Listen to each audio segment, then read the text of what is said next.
Welcome, everyone. Thank you for joining us tonight.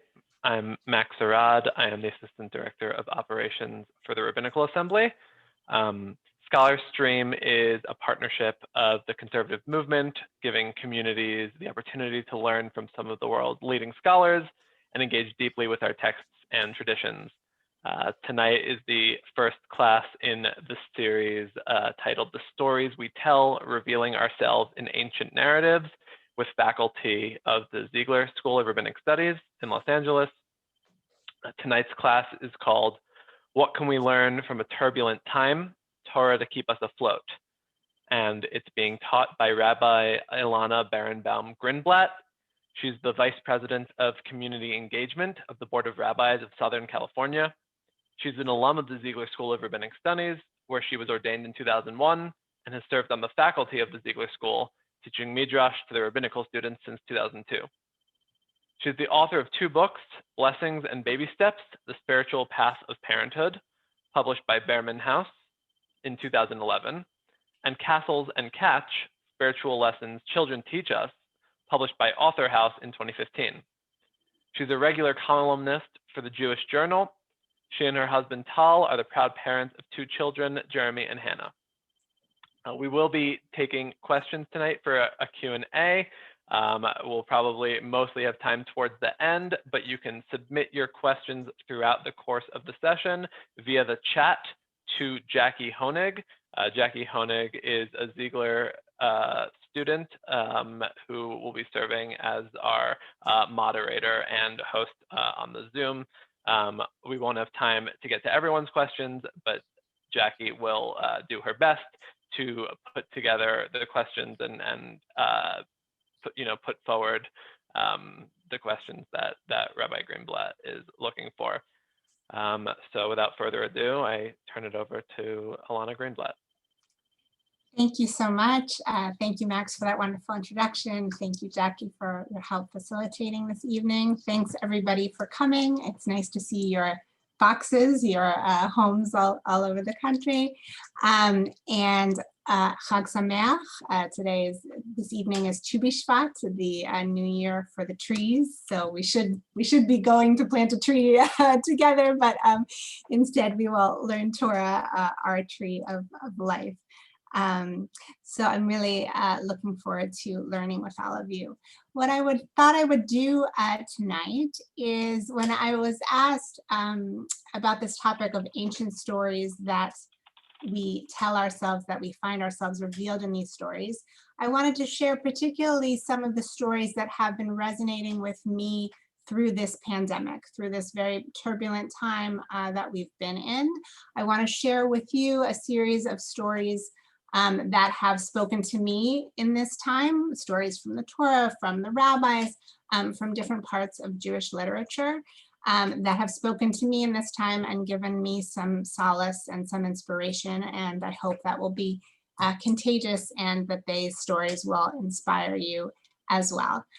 So I'm going to share my screen. I prepared a PowerPoint for the evening. And I will, so just give me a sec to make that happen. And I'll share with you some of the Torah that has kept me going during this time and that has provided reflection and inspiration during the course of this pandemic. I wanted to begin, the first story that I wanted to share, I wanted to begin with the image of a basket. And this comes from Parshat Ki Tavo, when the people have been journeying through the desert for so many years, for 40 years, and they finally reach the promised land. They're told that when they get there, they're going to take a fruit of the land and they're going to put it in the basket.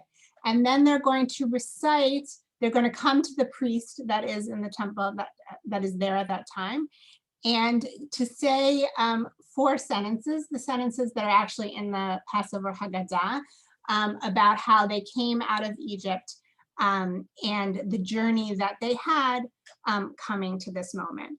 So I start with the image of a basket. I want us to think about, picture this scenario for a moment.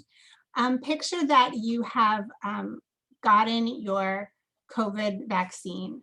Maybe some of you on the call have been lucky enough to do so already, but try to imagine that you've gotten the vaccine, and that as you got the vaccine, you feel relieved, you're grateful, and then that as the person who gave you the vaccine leaves the room, try to imagine for a moment that your favorite rabbi walks into the room. And if that rabbi were to say to you, what have you learned during this time of this pandemic? And what object would you want to put in the basket to represent what you've been doing and what you've been learning in this time? So I want you to think about what might that be for you. So, you know, for example, if someone has been spending a lot of time gardening, they could put in a garden shovel and say, you know, I've learned about the importance of nature, or something like that. So think for a moment, what would that be for you? And if you want, you could put it in the chat to me. You won't be able to see it. The chat isn't enabled for you to see it to one another. But I want you to begin to think about that image. So that's the first story that to me has been resonating and that I've thought about through this pandemic is, you know, in this time that we've gone through such, and we are going through such hardship, such fear, such loss, what are the things that we are learning in this time, and what can we take from it? So this evening will be a collection of some of the things that I would put in my basket, and some of the things that some of the stories and some of the things along the way that have inspired me along this time. So the first text, after the image of the basket, the next text that I wanted to share was the Torah portion of Ki Tisa, and it was my daughter's bat mitzvah. My daughter was bat mitzvahed in the last synagogue that was open on the last day that it was open. It closed, her bat mitzvah was on March 14th and it closed March 15th. So we were really at the beginning of this pandemic when we really didn't know very much about what this disease was and what we needed to do and what we didn't need to do, and how to best protect ourselves. But during her Torah reading on that Shabbat, she read this verse: "They shall wash their hands and their feet so that they will not die." And I almost gasped when I heard her say it, because it was at the time where, you know, everyone was saying, wash your hands, and as they are still today. But the first story that I thought about that is from the Midrash that says the context of that verse is the washing of the Levites, how they used to wash their hands and feet at the temple. And the Midrash tells us that the bowls with which they used to wash their hands and feet were actually made from the mirrors that the Israelite women used to use during slavery to flirt with their husbands and encourage them to conceive children with them, which I thought was such an interesting image, that you have these vessels that are used for washing your hands and for being as careful as one can be. And yet they were also made from materials of joy and of love and of taking risk to bring new life into the world. And so it has that image in it of at once being very vigilant and careful and washing one's hands, and at the same time being very brave, and being committed to love and to joy, even in times of hardship. And I think it's that juxtaposition that has been a challenge and something we've been looking for throughout the pandemic. This is my daughter, was her bat mitzvah.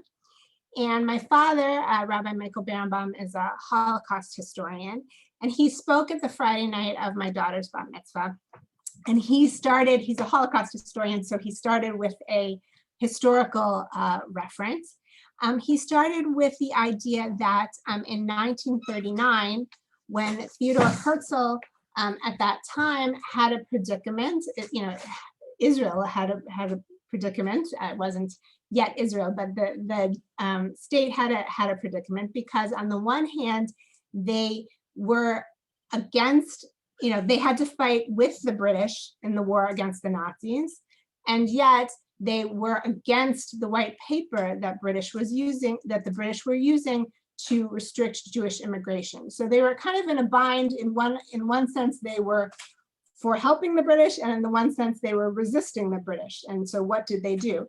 And Herzl said in 1939, we must assist the British in the war as if there was no white paper, and we must resist the white paper as if there were no war.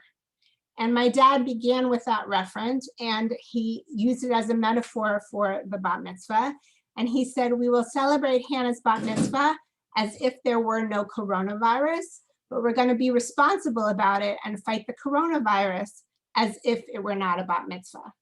And that was his way of saying, how do we at once be super duper vigilant, with hand sanitizer and gloves and all of that, and yet still celebrate. And I think that juxtaposition has been one of the spiritual challenges throughout the whole pandemic, is how on the one hand can you be as safe as one can possibly be and vigilant against this virus and do everything in your power to do that, and yet on the other hand still find some joy in life and still be as passionate about celebrating the moments that can be celebrated along the way. And Rabbi Akiva Eger, he wrote a tshuva. He lived in 1831, and at that time there was a cholera outbreak, and he wrote this responsa to his community about how to protect yourself from the cholera outbreak. And it goes into the whole first part of it is a whole bunch of precautions that actually very much echo the kind of precautions that we have today. He talks about not gathering too many people at a time, and he talks about, being as clean as one can be. Also he talked about keeping oneself warm and wearing flannel, and all of the things that he was giving practical advice to his community about how to keep themselves from getting cholera. But what I found really interesting about it was in the middle, he also said, distance yourself from any kind of sadness. And he said to go out for a walk and get some sun when you can. And I think his tshuva, really spoke to me as to how to, at the one hand, we be as careful as we can as we can be, and how can we also distance ourselves from sadness if possible. I think that's been a challenge throughout, when we think of how much news do we consume, how much, do we immerse ourselves in the pain of this time and the fear of this time. How do we, at the one hand, be informed that we know what we need to do, but also keep ourselves spiritually alive and keep ourselves from sadness. So I think that's been one of the great spiritual challenges throughout. And Rabbi Mimi Feigelson in Jerusalem taught a session for us over the summer at the Board of Rabbis. And she asked this question of, what can't coronavirus take from you?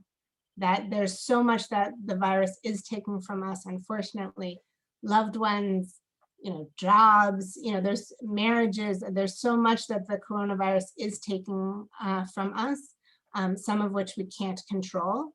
But the question that she posed is, what can't it take from us? What are the things that we can hold on to and that we can insist that it doesn't take from us? And I put here an image of a surfer because one of the things that's really sustained my children in particular through this time has been surfing, not as much now, more in the summer, but And for myself being at the ocean, if I were to, one object I would put in my basket is a wetsuit in terms of spending time in the ocean and trying to reconnect and distance myself from sadness and find joy even in this time of tremendous isolation. So that was the first of the stories that I wanted to share with you. And I wanted to say, after Hannah's bat mitzvah, then all B'nai Mitzvah went to be on Zoom. So I wanted to share with you a thought about Zoom B'nai Mitzvah as well, and an image that came out of a Zoom B'nai Mitzvah. So the week after my daughter's bat mitzvah, or maybe it may have been 2 weeks after, was the first Zoom bat mitzvah that I went to. And there was this incredible moment. I guess the way that they had, it was it was by Temple Aliyah. It was in the family was in their home and the clergy was in their home. But it was by Temple Aliyah here in the Valley. And so the bat mitzvah girl and her family were in their home, and the way that they had the computer screen set up, they couldn't, during the course of the service, they could only see on their computer screen the rabbi and themselves. And then there's a moment at the end of the service where they changed the setting in the computer, and they could suddenly see all of the families that were gathered with them, family and friends throughout the world who would come to the service. And there was this beautiful moment as they were saying the Shechianu blessing, when I guess the computer screen had switched, that the mother burst out into tears of joy of the bat mitzvah girl, because she had this moment where she, felt alone in her home, but then suddenly she sees on the screen all of the families across the world who were joining her. And when I saw that moment, I thought to myself, that's what Judaism is all about, which is that sense of, you think you're alone, but actually you're not. That the core teaching of our faith is that even when we think we're alone, we're not. We're connected to all Jews around the world, to all people around the world, to those who have come before us, those who will come after us, and to God.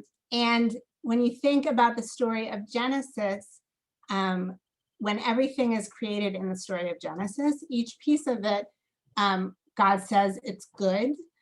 So when the stars and the moon are created, or when the animals are created, for each creation, each day, it says that it was good. But Rabbi David Wolpe taught me and pointed out that the only time it's set in the book of Genesis that it says that something is not good, it only says that once. It says that it's not good for people to be alone, and that's when God created Eve as a companion for Adam, was from that sense of, it wasn't good for a person to be alone, and therefore a companion was created. And I think one of the lessons that really comes out of this time is, how do we not be alone even when we feel that we are alone? How can we find connection? And that's really what tonight is all about, as well as all of the ways that we've connected in this medium of Zoom, which has the power to bring us together across the country and across the world. So in that sense, you could put a laptop in the basket as something that is so emblematic of this time, perhaps too much so, as we spend too much time in front of the screens, but yet it enables us to connect in ways that weren't possible before. And the other piece that I put the Psalm verse here, the Psalm from the Ashrei, because I also, in watching a subsequent Zoom bat mitzvah, I had this sense, they had one of their cousins singing the Ashrei song, and which was, the Ashrei is one of the Psalms composed by David. And I thought to myself, what if David would have known that all these years later, all these centuries later, there would be a pandemic that would keep us in our houses, But by then, humanity would have created this technology through which we could connect to each other, even in different places. And even then, we would still be singing the song that he wrote. And in that sense, you really glimpse the endurance and the power of the human spirit to transcend time and endure through all of the generations. So that was the second story that I wanted to share with you. The third story that I wanted to share is from a midrash. It's called Eliyahu Zuta. And it's a story about these two people. And the story is a king and two servants. So it says that there were two servants that the king loved. And he gave each of them a thing of flax and each of them a thing of wheat. And then he went away for a time.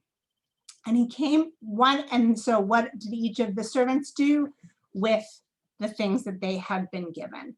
And one of the servants took the flax and wove it into a cloth, and he took the wheat and he made it into flour, and he kneaded it and he made it into bread. And then after a while, the king comes back and says, show me what you brought me, what I gave you, the things that I gave you. And one of the servants comes back with the bread and the cloth spread out over it. And the other servant comes back with the things that he was given, which was the flax, the bundle of flax and the bunch of wheat. And the midrash says that the king was happy with the one who had made the bread and made the cloth to go with it, more than with the one who was just returning the ingredients that he had been given. And this parable is used as a metaphor for the process of Torah, that God gives Israel Torah, but God gives it only in a sense of the raw materials. God gives the wheat and the flax, and we are supposed to make out of it interpretation. And we are supposed to use those ingredients to make the equivalent of the bread and the cloth from those ingredients. And I think if I were to, say the next thing in my basket might be pie, because we've been cooking a lot during this time. I know many people have been weaving a lot, have been doing needlepoint and all of that. We've been cooking up a storm. We started with my daughter, we started with pumpkin pie, and I brought here the pumpkin pie with the turkey on it, because we've been making a lot of pies.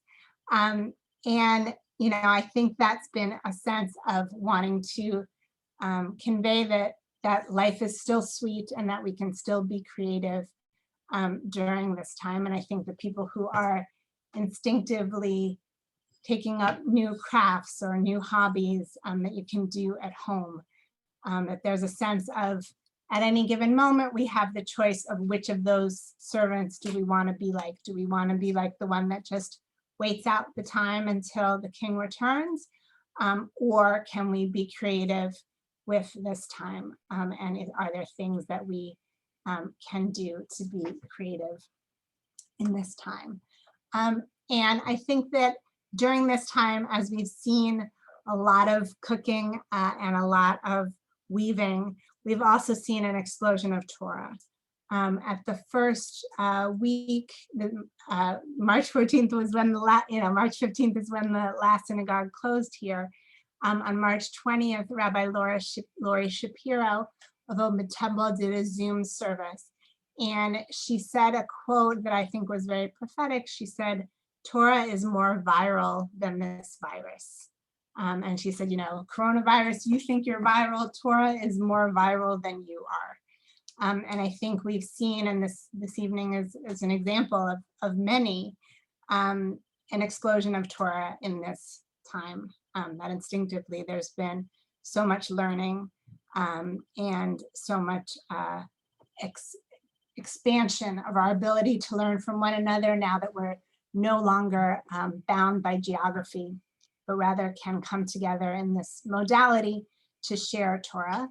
And so one other thing you could put in the basket is a yad to represent the explosion of Torah that has happened in this time.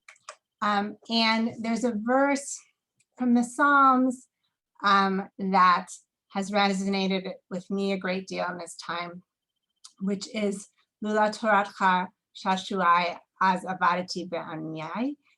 If your Torah had not been my delight, I would have drowned in my sorrows. And that really, the Torah week in and week out has been what has kept me afloat during this time and kept me from drowning in sorrow, has been the Torah and its lessons week in and week out.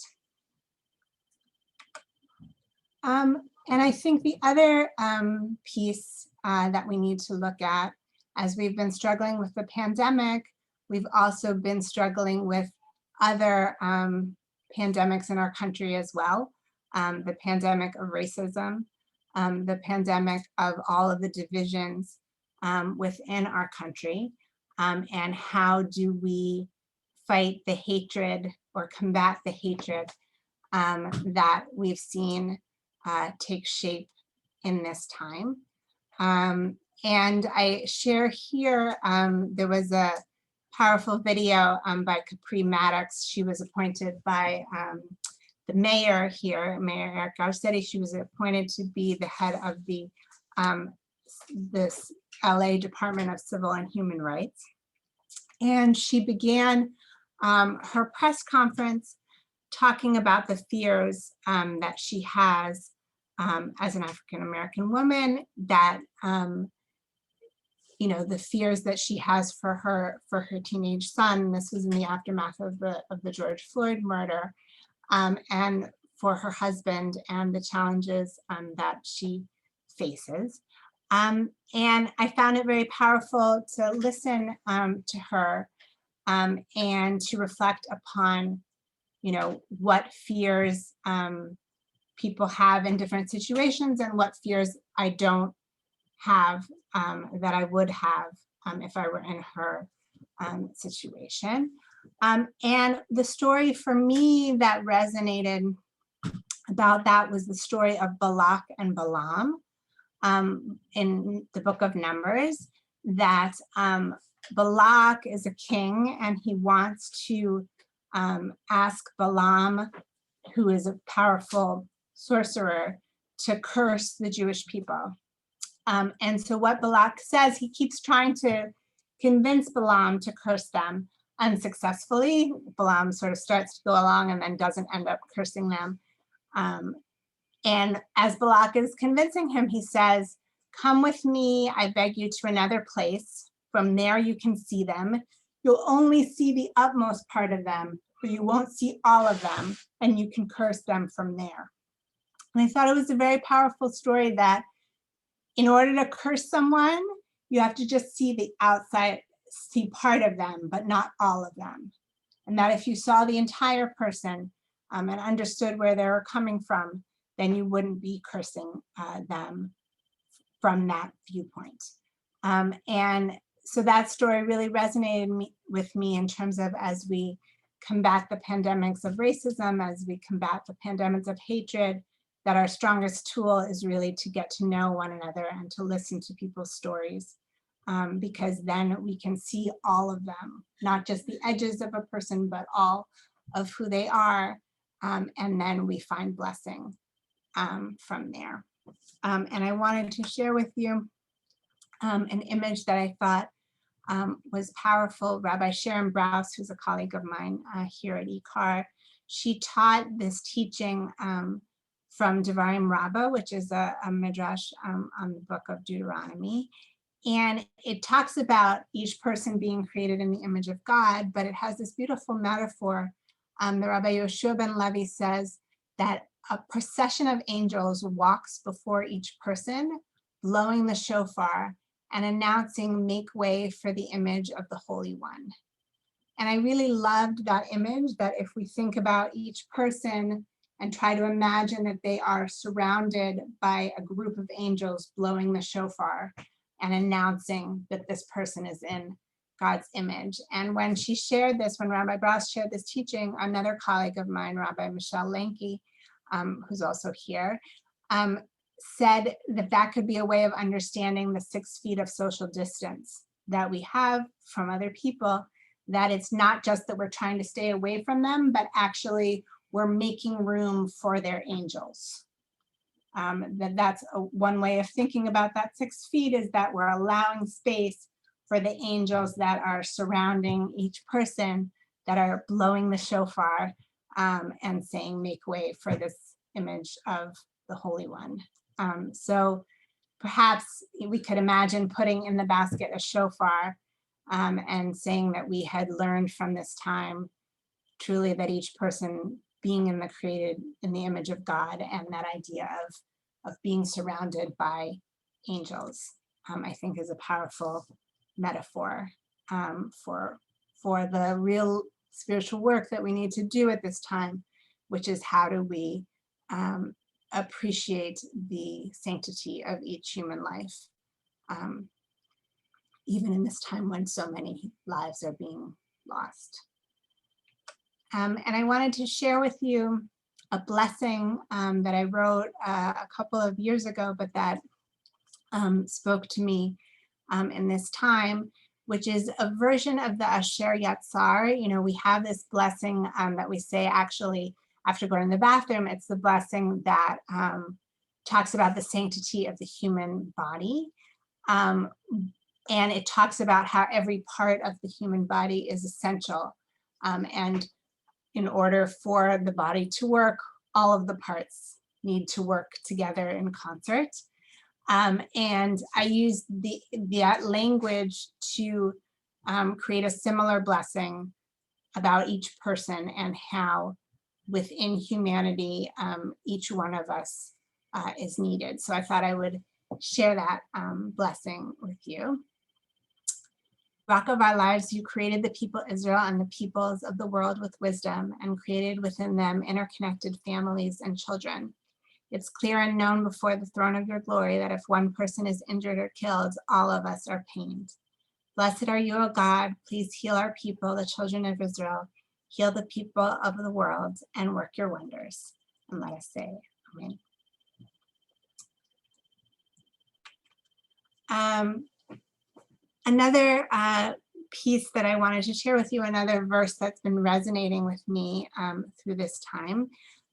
During this time, I've actually been playing a lot of golf. There was a time in the pandemic where they closed everything except golf and tennis. And I didn't know how to play golf, but I said, well, everything's closed but golf and tennis. So I guess we're buying golf clubs and we're going to figure out how to play golf and how to play tennis.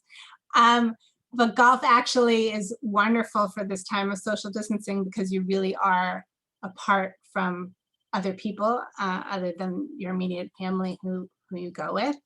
But it's also wonderful to be in these wide open spaces. And as when we've been going golfing, this verse has been coming to me from the Psalms, which is, Metzar Karatia Anani B'merchavia. From the narrow place I called to you, God, and you answered me in the wide open spaces. Because when you are golfing, there's sort of these wide open spaces, which is really the opposite of so much time that we're spending confined at home, to be able to be in a wide open space. And I hope that we're now in this time of constriction and confinement, and where we feel the narrowness of this place. But I hope we will come to a time where we are in wide open spaces, and where we feel an opening, emerging from this time into a time of joy and of hope. And this is a prayer I wanted to share with you that Rabbi Naomi Levy wrote, and it's a prayer for when you receive the vaccine. And it expresses, I don't, you can read it on the screen, so I don't need to read it for you, but it expresses the joy and gratitude for reaching that moment. So I hope that we will all get the chance to say this prayer and to have that moment and to move forward from this place of constriction and narrowness to a place of openness and wholeness. And there's a quote I wanted to share with you, which is from Rabbi Steve Leder, who's a colleague of mine, also here in Los Angeles. You can see as I'm going through how much Torah I've learned from my colleagues over this past year. But this is from his book, one of them, but his book, More Beautiful Than Before. And he said, don't come out of hell empty-handed, which I think is a really important concept. Like, as we were going through this horrible time, what do we come out of it with? And how can we come out of it with some lessons that we have learned from this time? And I wanted to share with you a video. It's just a few minutes long. It's a song. It's an Israeli song that was written in this time. It was written specifically about the pandemic. So it's by Hanan Ben Ari, and it's called Longing for People. And you'll see the lyrics are translated into the English on the screen. So I'll play it for you for a second, and then I'll share with you what I take from it.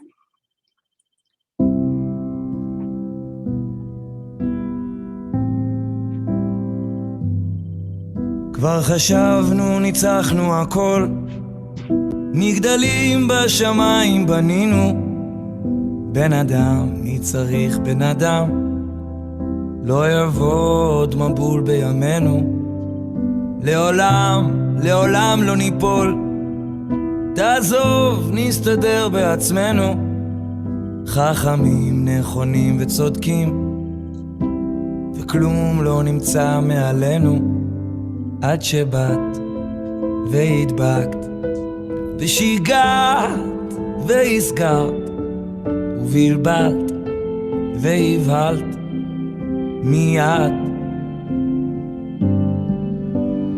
איך החזרת את השפיות, געגועים לבני אדם, פתאום שורף את הבדידות, כבר לא תשים מפה לשם, כל הפארקים נעולים, חתונות כמעט בלי איש, כמעט איבדנו את עצמנו, כמעט הפסקנו להרגיש.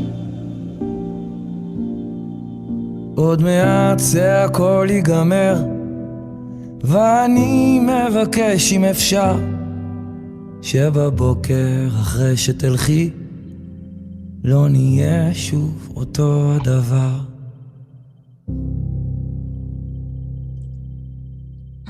What I found so powerful about that song was that, you know, he's singing it to the coronavirus essentially, and it says so much about how the coronavirus what it has taken from us. But I loved at the end when it said, you know, I have one request, just when you leave, that we won't be the same as we were before. And I thought that was a really powerful way of thinking about, you know, how do we want to be different once this is all over? What do we hope that we have learned? And so I hope that our metaphoric basket, I return to that image, and now not empty, but filled with fruit. I hope that, you know, there are things for you that you would put in your basket as reflections or as things that you've taken from this time, or the ways that this has shaped your perspective in ways that it might not have before. Especially that song really points to the ways that we need one another and long for one another as one of the great lessons that comes out of this time.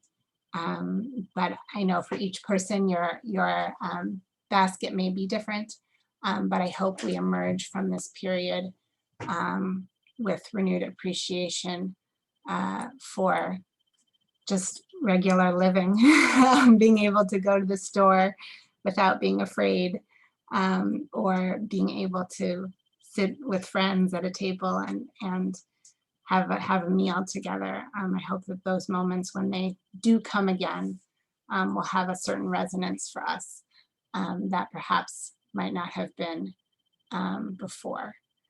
So I'm gonna,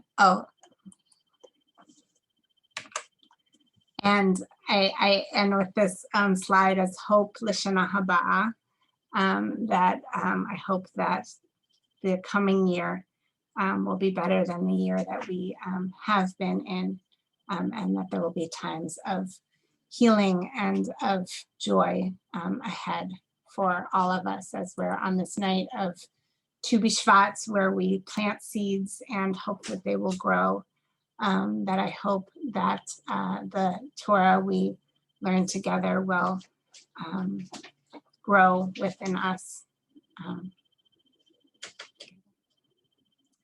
So that's what I wanted to share as some of the stories and reflections to me that come out of this period, and I can open it up to questions that you have you can chat them to Jackie and she can ask me questions that you have or reflections that you have. I can tell you from experience, give it just a minute. People will, they'll start rolling in. Sure. Like it'll be quiet and calm, and then all of a sudden, sure, their thoughts together.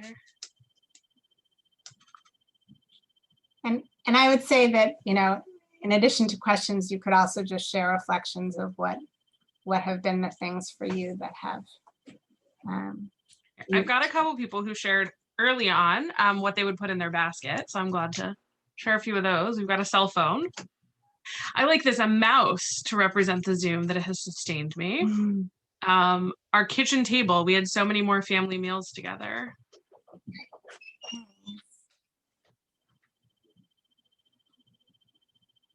Oh, okay.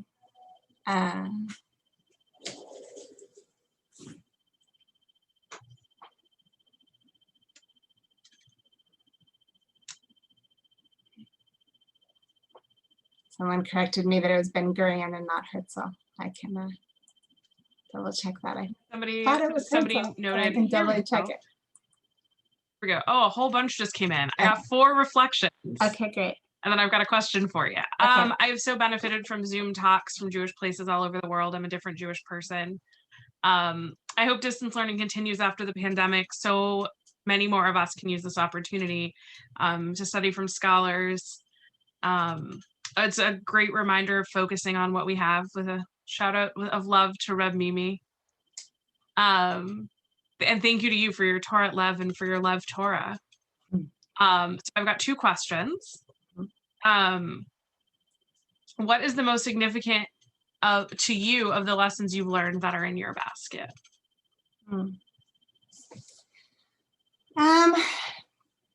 That's a good question. I didn't rank them in terms of, but I would say that I think that they're persistent challenges. You know, they're not, you know, specifically the one about how do you, on the one hand, be careful, as vigilant as you can be, and then on the other hand, be joyful. You know, I think that that's a persistent challenge, not something I would say I'm done with, but that I'm wrestling with every day of how do you, you know, at the one hand, be very careful and, you know, knowledgeable, and yet on the other hand, keep oneself from sadness. I think that challenge that Rabbi Akiva Eger put in his, you know, that in his tshuva is one that I, you know, work with every day,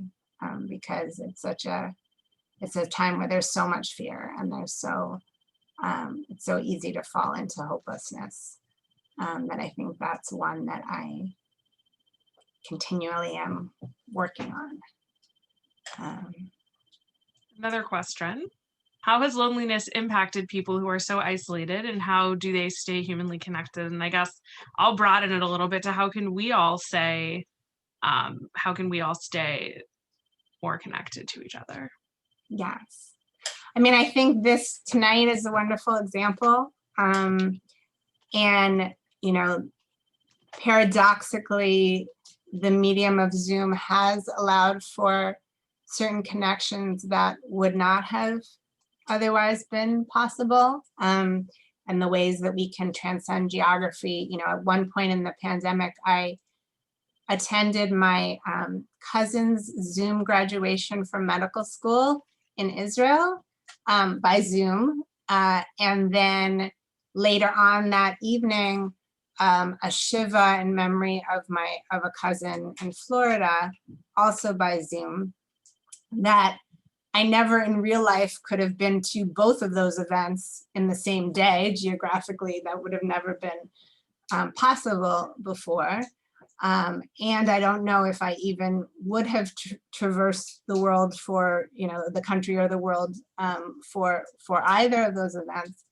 And then the fact that I was able to go to both of them in one day without leaving my home is really incredible.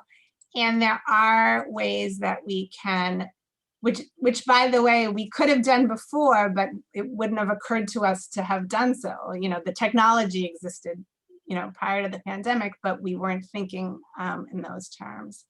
And I think that there are, you know, at the very beginning, I felt motivated. You know, we had a Zoom lunch with someone who was my babysitter when I was growing up, who I hadn't spoken to in many years, but you know, I you know, thought, oh, you know, let's Zoom, let's have a Zoom lunch. So I think that there are ways that the pandemic gives us an opportunity to reconnect with people, and gives us an excuse through this modality to reconnect with people that maybe we wouldn't have otherwise. I think that Zoom fatigue is real, and then the further we go in this pandemic, the more difficult it becomes to motivate to make those kinds of connections. But I think it's a, you know, it's a reminder that that is possible and that we do need that. And at the same time, acknowledging that it's not the same as being in the room with the person, and, you know, the quality of it is different and is less. And I think we have to be honest about that when we go back to, you know, that we hope for the days where we get to go back to being in a room, you know, in a space with people that we love, that's so needed. Definitely. I think it's so different. And what is it to be together? Like, what's to be together in person or online?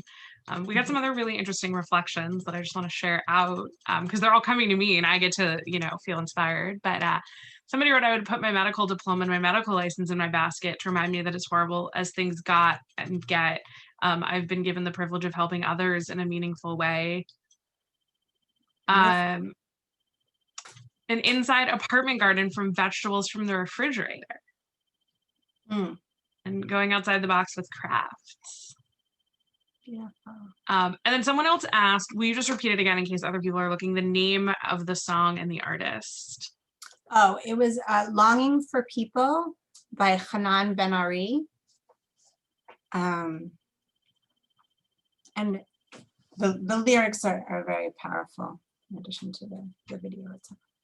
Yeah, that was new to me. And that was taught to me by Rabbi Ed Feinstein. He's the one who showed me that video, so I'm grateful to him. Told me about the song. Actually, I found the video after the video. Awesome. It seems to be slowing down on my end. I don't know if you're getting more questions or reflections to you. Well, someone had a reflection about their soup pots, that they've made many soups and stews. I think that, as I mentioned in the story, the abundance of cooking has really been such a powerful thing in this time.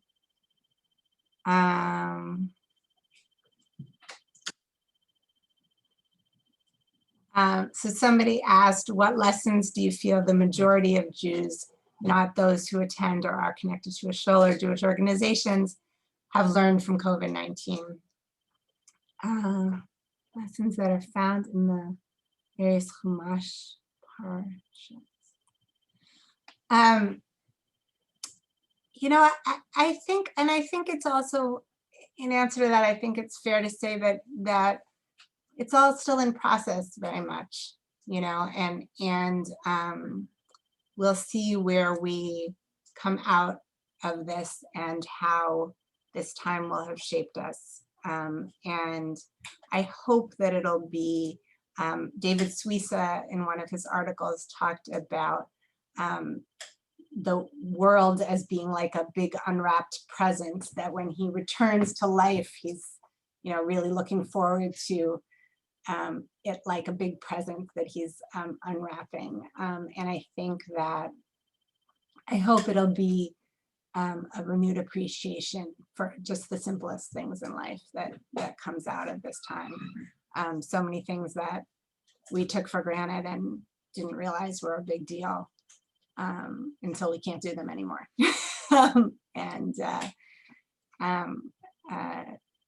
There's a Gerda Klein, who is a Holocaust survivor.